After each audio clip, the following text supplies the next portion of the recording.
Welcome to APN. APN में आप सभी का स्वागत है। ये जो देश है मेरा, जी हाँ, ये मेरा देश भारत, इससे मुझे बहुत बहुत प्यार है और मैं अपने देश के लिए कोई भी कुर्बानी दे सकती हूँ। जहाँ जो मेरे बस में होगा वो कुर्बानी मैं दे सकती हूँ।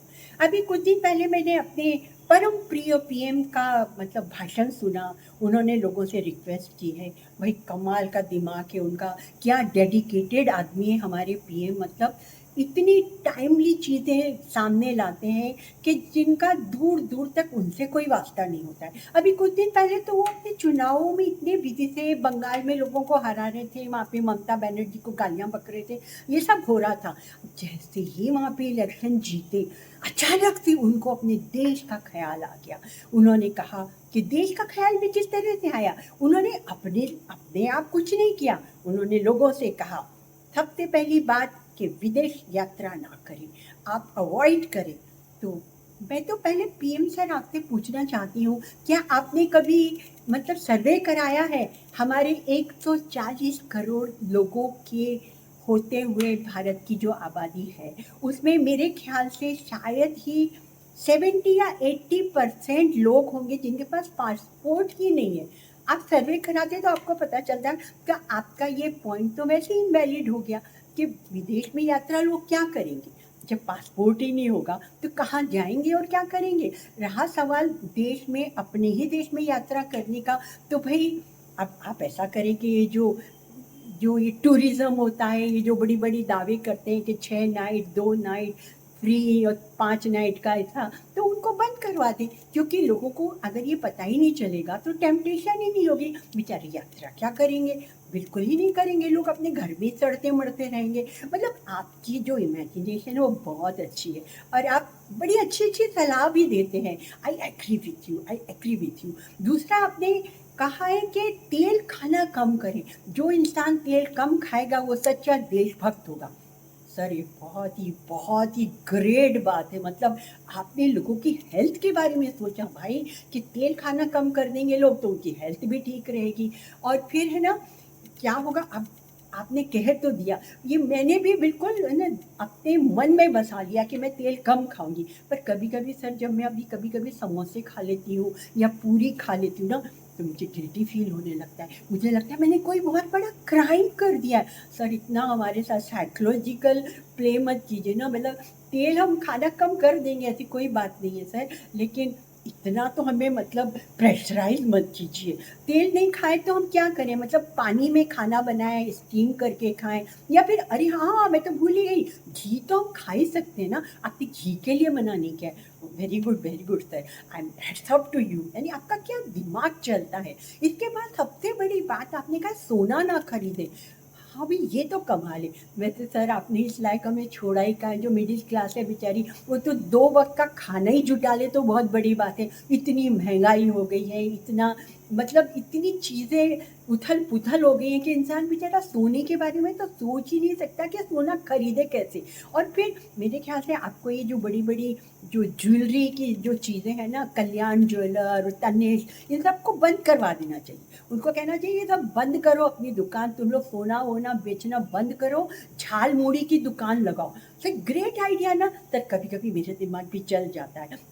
और ये जो छोटे छोटे सुनार हैं जो बेचारे मतलब जो अपनी कमाई करते हैं सोने को बेचकर, और जो कारीगर हैं जो ये ज्वेलरी बनाते हैं, इन सबको आप कुछ कुछ जॉब दे दीजिए ना। मतलब कुछ कुछ भी कह दीजिए, मतलब सड़कों पे मट्टी डालो, या फिर है ना और कोई दुकान खोलो, सब्जी भाजी की दुकान खोलो, कितने सारे तो जॉब है ना। पर सोना ना खरीदे, ये बात अपने अच्छी की। वैसे मैं तो सोना खरीदती नहीं हूँ भाई, मैं मिडिल क्लास की बहुत एक अदना सी इंसान हूँ, मेरे पास तो इतने पैसे ही नहीं होते। मैं तो अपनी ज़िंदगी को ही रोटेट कर लूँ ठीक से तो बहुत बड़ी बात है। और अधिकांश लोगों का यही हाल है, जो हमारे यहाँ के लोग हैं वो बेचारे सोना खरीदना कहाँ अफोर्ड कर सकते हैं, ये तो बड़े बड़े लोगों के चोचले होते हैं। खैर आपने बड़ा अच्छा सजेशन दिया कि सोना ना खरीदे 1 साल तक। तो सर मैं पूछना चाहती हूँ कि 1 साल में मतलब क्या हो जाएगा। क्या मतलब हमारी धरती पे चांद उतर के आ जाएगा, या सूरज नीचे उतर के जगमगाहट कर देगा, मतलब हो क्या जाएगा? 1 साल तक सोना ना खरीदें तो ठीक है भई, ना खरीदो। आजकल तो आर्टिफ़िशियल ज्वेलरी भी बनने लगी है, तो अब लोग उससे काम चला लेंगे। और फिर सबसे बड़ी बात आपने की कि वर्क फ्रॉम होम करो, ये बात, ये मुझे सबसे अच्छी बात लगी। सर पहले तो ज़रा जॉब क्रिएट करिए ना, लोगों के पास तो जॉब ही नहीं है। अधिकांश लोग बेचारे पढ़े लिखे, बड़ी-बड़ी डिग्रियाँ लेके बिना जॉब के घूम रहे हैं, इतना स्ट्रगल कर रहे हैं जॉब पाने के लिए। तो कहाँ, मतलब जब काम ही नहीं है तो कहाँ से करेंगे? वर्क फ्रॉम होम भी क्या करेंगे? वर्क फ्रॉम होम में मतलब बैठ के हम अपने घर के बर्तन ही मांज सकते हैं, बस ये हो सकता है। और सर मैं आपसे कहना चाहती हूँ कि आप जो ये बड़ी-बड़ी रोड शो करते हैं, आपके पीछे 20-20 गाड़ियाँ चलती हैं और इतनी चुनाव प्रचारों में गाड़ियाँ चलती है भर-भर के, तो सर पानी से तो नहीं चलाते होंगे ना? आप उसमें पेट्रोल तो जाता ही होगा ना? तो वो सब बंद कर दीजिए ना और अभी वर्क फ्रॉम होम करिए। अरे आपकी आवाज़ तो कहाँ, एक आवाज़ निकालते हैं तो सारे लोग नतमस्तक हो जाते हैं। आपके कहने पे लोग तालियाँ बजाने लगते हैं, टॉर्च ऑन करने लगते हैं, थालियाँ बजाने लगते हैं। तो वर्क फ्रॉम होम क्या सर आप भी ये सब मत करें ना, विदेश यात्राएँ क्यों कर रहे हैं? और आपके जो भी कैबिनेट के मंत्री हैं उनको भर-भर के जो कन्वेंस मनी दी जाती है, वो सब बंद करें ना सर, ये सब फालतू की चीज़ें हैं। आप वैसे, मैं एक बात ज़रा आपसे कहना चाहती हूँ, हालाँकि मैं बहुत एक अदना-सी इंसान हूँ, पर एक बात है कि अगर लोगों से आपको कुछ कराना है, तो पहले वो अपने आप को उसका आइडियल बनाना पड़ता है।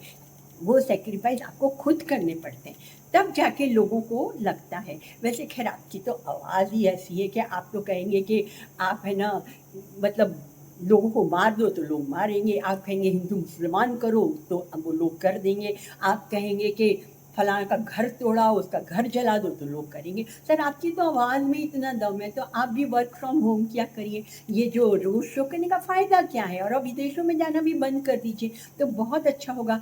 मतलब मेरा तो ये कहना है कि जो आप हिंदुस्तान की हालत सुधारना चाहते हैं और आपने मुझे 1 साल का वक़्त दिया है, मुझे लगता है कि इस तरह से हमारे हालात रहे सर तो आप हैंडल कैसे करेंगे? मतलब दर बदर हमारे हालत बिगड़ते ही जा रहे हैं। इतने सालों में आप सोचिए ना, हमारी कंट्री की जीडीपी कहाँ चली गई, रुपया की वैल्यू कहाँ चली गई, मतलब सबसे गिरा हुआ रुपया हमारे देश का हो गया।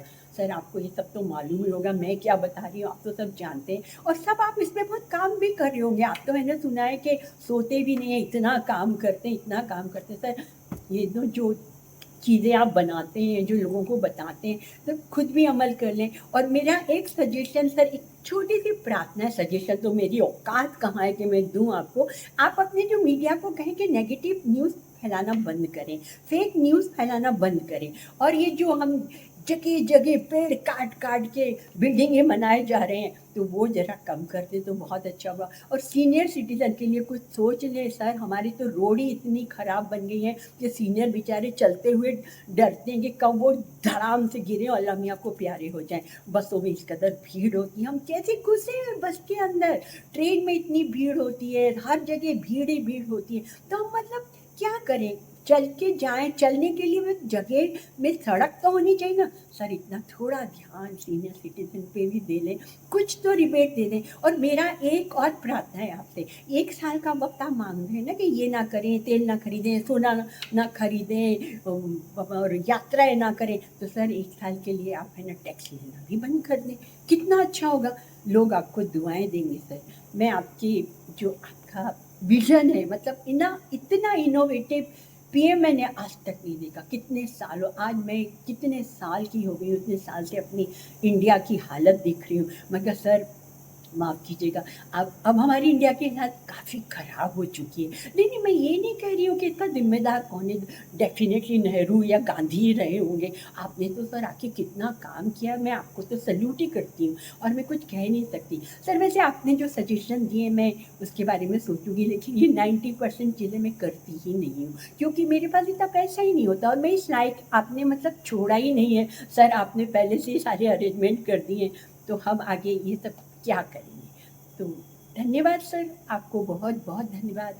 आप इसी तरह मतलब अच्छी-अच्छी बातें छोड़ते रहें और चुनावों के वक़्त आप एकदम जो सक्रिय हो जाते हैं, वो होते रहें और जो आप खरीदते रहते हैं, जो पार्षद खरीदते रहते हैं, जो लोगों को खरीदते रहते हैं, वो करते रहते, keep it up sir, all the best. तो मेरा लोगों से यही कहना था कि ये जो देश है मेरा, इसकी हालत तो आपके सामने है, और हमारे जो महान ग्रेट पीएम ने जो सजेशन दिए, कि आप उस पर कितना एग्री करते हैं, और क्या आपको ये सजेशन एकदम सही लगते हैं? कमेंट सेक्शन में मुझे ज़रूर बताएं। आपसे बहुत जल्दी मिलती हूँ। Bye bye.